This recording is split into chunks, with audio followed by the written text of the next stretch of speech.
everyone, it's Lexi and today I'm going to share with you 5 spooky kind of Halloween-y type books that I think you would like for this month.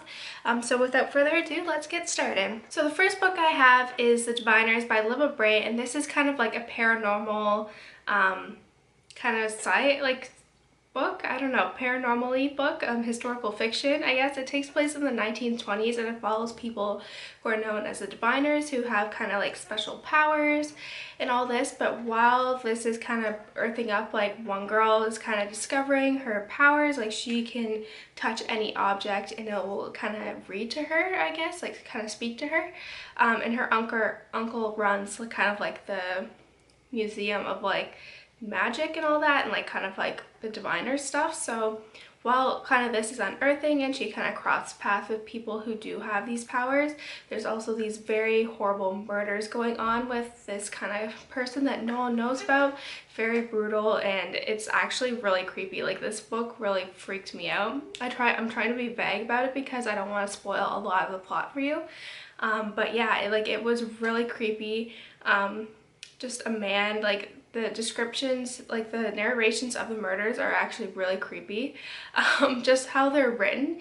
So like if you're looking for like and it takes place in the 1920s, so if you're like a history buff, you will definitely love kind of reading from this era and like everything, and how like even one part, like they talk about how like this one girl predicted there'd be like the greatest economic like decline in like years, and no one believed her. So like that was neat to kind of see all about that. But yeah, like if you are really into like spooky kind of murder paranormal stuff, then I highly recommend you check this book out. It is really good. So the next book that I have is The Winter People by Jennifer McMahon, and this is a book that kind of has like a historical sense to it as well. It's a parallel storyline. It follows a woman named Sarah Harrison Shee, and she was brutally murdered in this small town in Vermont, like in the 1800s. So that's been a big mystery. And in this town, the woods, they're what people call the winter people, or walkers, which are people that are dead but they kind of come back, their souls are wandering. So this is like a town that has like spooky tales with this forest, and this girl in present day lives in that house where that woman was murdered. And one day her mother goes missing, so she thinks it might have to do with a connection with the unsolved murders of Sarah and her family, because everyone assumed it was just her husband. And it does have a very paranormal like aspect to it as well. Like, it was actually really creepy.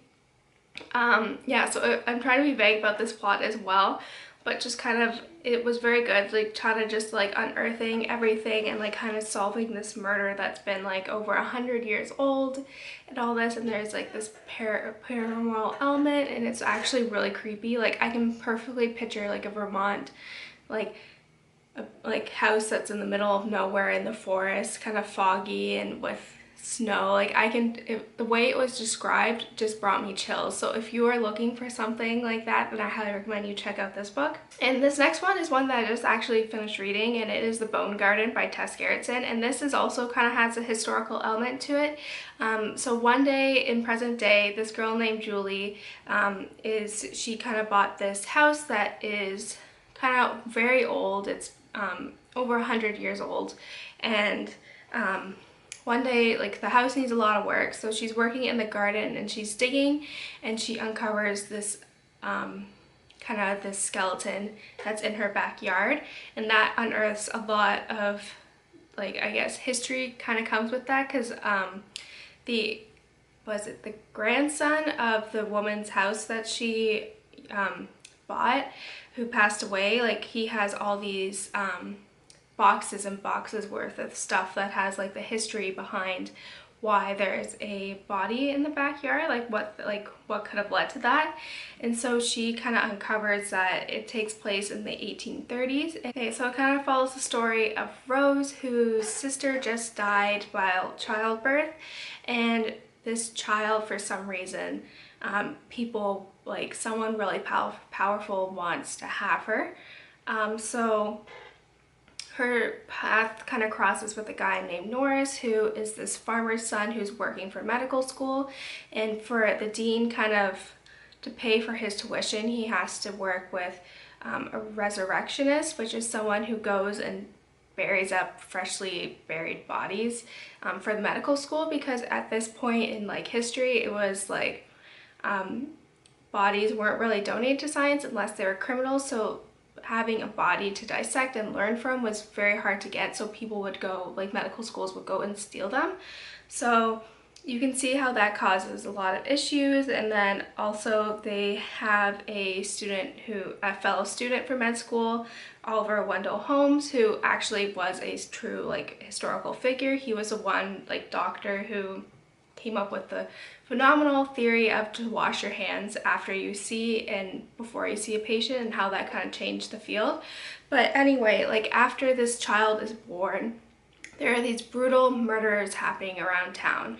And so Rose, Norris, and kind of Wendell kind of work together to kind of solve these murders, but they're like, it's actually, the way it's written is very creepy, and there's eerie, and like Rose and Norris have seen this killer, but the way it's described with like the lighting and all that is really creepy. So like if you are kind of looking for kind of historical murder mystery whodunit, like that spans over like almost 200 years, and I highly recommend you check this book out. It was so good.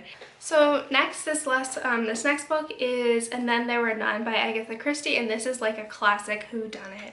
I think this is probably like one of the original ones, but it's about a group of people that are sent to this private island, and mysteriously, one by one, everyone starts being killed. So it's kind of like no one knows like who is responsible for this. Everyone gets paranoid, starts turning on each other and all this, and it's like really good. Like that's basically a vague premise of it, because I have read this before in grade 7, but like if you want like a classic whodunit, then I highly recommend you check this book out.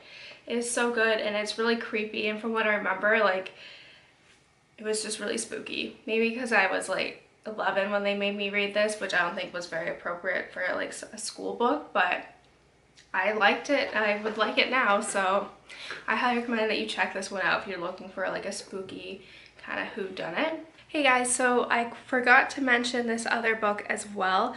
It is the Cousins O'Dyer trilogy by Nora Roberts, and this is kind of like a follows a family who are witches, and they have to kind of once and for all, like the final 3 is kind of like come together, and they have to defeat this dark wizard who like years and years, like generations, like maybe 600 years ago, like their relative or ancestor, I guess you could say at that point, she sacrificed herself to defeat this dark wizard, and she passed her powers on to her kids, but she didn't fully kill him. So he is kind of lurking, he's been lurking in the shadows all these years until like the final 3, like the original 3 kind of come back. So it kind of, the book spans 3, it's a trilogy, and it kind of follows, it kind of tells the story from each person's perspective, like the final 3 of the cousins.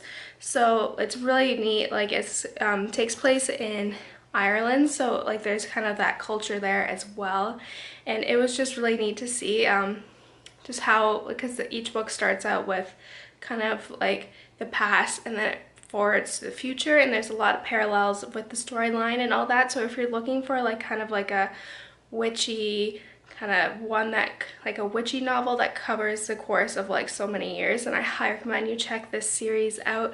It was really good. I enjoyed it, and it was the first Nora Roberts book that or trilogy, I guess you could say, that I've read, and I really enjoyed it. So I highly recommend you check it out. So that's it, guys. I hope you enjoyed this video. Let me know in the comments below what some of your favorite spooky Halloween-y books you like to read during this time of year. And yeah, don't forget to give this video a thumbs up, and I will see you next time. Bye, guys.